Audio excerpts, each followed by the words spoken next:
covering all conversation, from dating to getting revenge on your exes. This is Talking Points with Shabazz Davis on World Improv Network. Good evening, and welcome to Talking Points with Shabazz Davis. My name is Jerome Carmichael, filling in for Shabazz Davis today, who's currently getting his pancreas cleaned. It sounds painful, Shabazz. Come back soon. Now, the reason Shabazz can get his pancreas cleaned, among the rest of his other organs, is because he is one of the 1%. Shabazz is one of the richest people in the world, so he can afford these things. But are the rich people really good for our economy? Would the world economy benefit by a redistribution of wealth? Is there another method to fixing the world's economy? To answer that question, I have two gentlemen here with me today. This is Steve and Roger, better known as the Parker Brothers. Steve and Roger, welcome. How you doing? Great to be here. Yeah, it's never been on a radio show before. So cool. So cool. Oh, well, I'm glad this is your first time. I'll try to make it as pleasant as I can for the both of you. Oh, it's been great already. We were in the green room, though there was nothing green about it, I would say.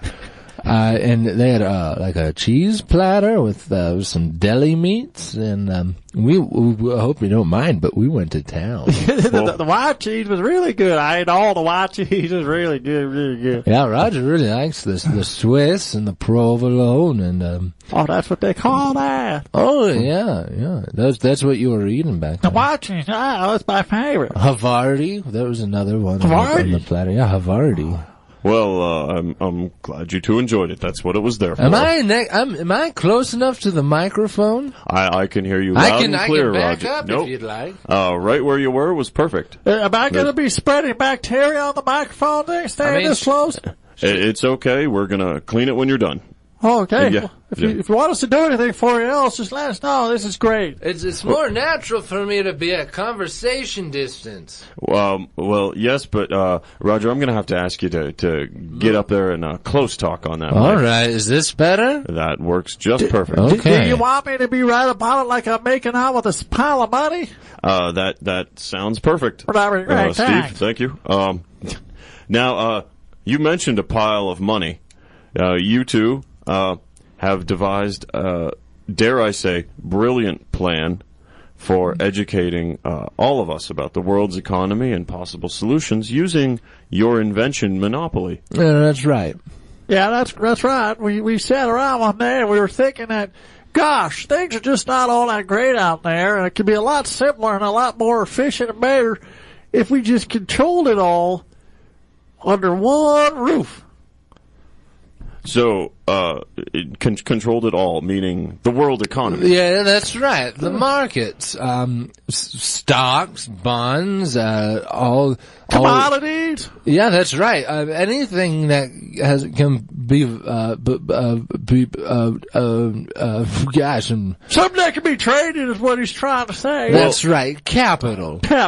Okay, I'm gonna have to properties, reorient. titles, even lumber.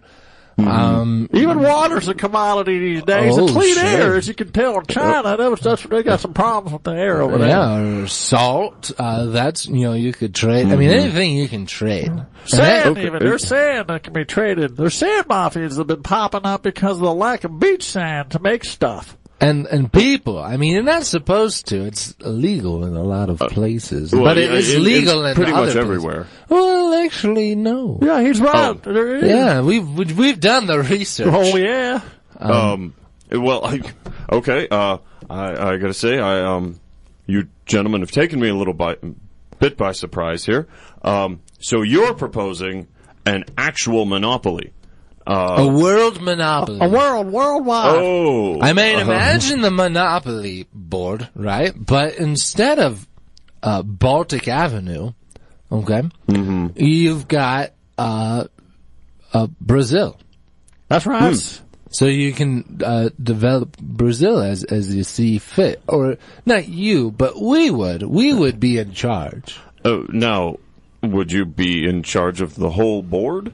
Yeah, Of course, yeah. Well, what else? Well, I mean, we would because we're master Monopoly players, but we would invite some other innovators, geniuses, really, in terms of economics and technology. Yeah, we would invite like advisors as well, like the Three Stooges, or maybe Stephen Hawking would come. Yeah, that's quite a wide range of people of differing skills and levels of intelligence. Well, it's because we care to represent everybody. We know that Stephen Hawking is not that smart, but we figured we'd have him there too because he's pretty popular and he speaks to a big demographic around the world with a bunch of poor people, especially. No, Poor people love Stephen Hawking. Do you know why? No, I'm not aware. I was not aware of that. It's because of that computer voice of his. Mm-hmm. See, poor people very monotone voices. Can I just stop you both? Poor people is really not a politically correct term or a term that we like to use here on this show. Right? Well, when we rule the world, we will tell you what kind of what you like on your show. Okay, and when will that be? Because it's not right now. I don't know. So I will run my show how I please. We were calculating. The Three Stooges told us that we could technically run the whole world in 2017, first quarter.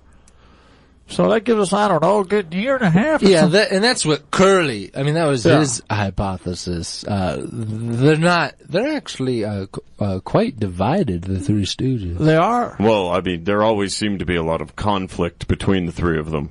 Well, yeah, that's true. That's true. Yeah. But Puff the Magic Dragon gave us a little bit more of an aggressive time frame. He thinks by the end of this year we can have the world underneath our grips. I'm sorry. Puff the Magic Dragon. Oh, sure. Yeah, he introduced us to Santa Claus. Actually, yes, he's good friends with Santa. Okay. Or Xena, the Princess Warrior. She has had some. Sir, she was a warrior princess. That's right. There's a very big difference. That's a misnomer. She prefers Princess Warrior. Yes, because she has great hair. She wants to be known as a Princess Warrior first. Well, audience, really, I continue to be disappointed with you week after week. Gentlemen, I'll be honest, I was pretty worried when you started talking about this plan of world conquest. But hearing the details and who your advisors are, I'm quite confident you won't succeed. Mr. Carmichael, that I don't know. That sounds pretty aggressive to say that we're not going to succeed. You know what? We can fit you within Park Place there. Part of the map that represents Central Europe. I mean, we could, but I feel like you've fallen out of I mean, we were considering you. I mean, you are on our list, but should we seems send him like to you jail? don't have much interest. Well, should we send him to jail and not pass go instead? Well, no. Let's not be hasty here. I didn't realize that you were going to bring a voice of the people, such as myself, into the process. I feel like I could bring quite a bit to this situation, and should you need help ruling the world, I'm available. What do you think, brother? Should we get him on the council? I mean, we got a couple empty seats still. At the very least, I could fill in if ever someone can't show up to the council. Well, you said you have a voice of the people. Which people? Because we already, Santa Claus is familiar with children. Here's the thing about Santa Claus. Santa Claus is very judgmental. That's all he does is judge and criticize. Well, we need some discerning minds. Well, I'll tell you, I don't listen to refute. I come in with an open mind, and I'm there to help build consensus. Oh, you come in with an open mind, but you don't listen? Oh, that's kind of I don't listen to refute. I'm not listening to you trying to think up ways why your idea won't succeed. I'm there trying to be helpful. Seems like you two are the ones not listening right now. Seems like you're the one dismissing us. That's right. Well, you said our plan wasn't going to succeed, and Puff the Magic Dragon says it could be by the end of this year. Well, that was before I realized that you had plans to involve me. In your own interest. See, if you're gonna run the world, you can't do it for you. The question for you: do you think you could work side by side with Humpty Dumpty? He kind of has your persona and your swagger. I mean, I pride myself on being able to work with all kinds of people. What about dogs? We have a Scottish Terrier who's going to be he's going to be the leader of all the canines in the world. Yeah, think you could collaborate with him? Like I said, I think I can establish a cross-species relationship. And do you know how to clip the nails of a Scottish Terrier, or possibly even groom one? Yeah. Well, I mean, I know how to use it. Doesn't sound good. I don't know, brother. That's not convincing. I've never actually washed an animal. What? I think we've heard enough. This has been an interesting radio experience. I don't know if I want to do it again. You know what? Well, I think maybe we should just take this discussion offline and go have an eggnog together and really hammer out the details. But I thank you both for joining me today on Talking Points. Okay. I appreciate that. Make sure to bring your boss with us when we have our eggnog up. We can maybe introduce him to Santa. They kind of seem like they would hit it off really good. Well, we'll see if he's not busy. Well, will we? Yes, we will. Yes, we will. Thank you both for joining me. Yes, thank you for joining us. This has been Talking Points. This has been Talking Points. Give the Windcast your suggestions via Facebook, Twitter, or the KZKO Wind blog during the commercial break of what issues the Wind counselors can help you with during Good, Bad, Ugly. Next on KZKO. Stay tuned. We'll be right back with another exciting segment for Win on KZKO The Vibe.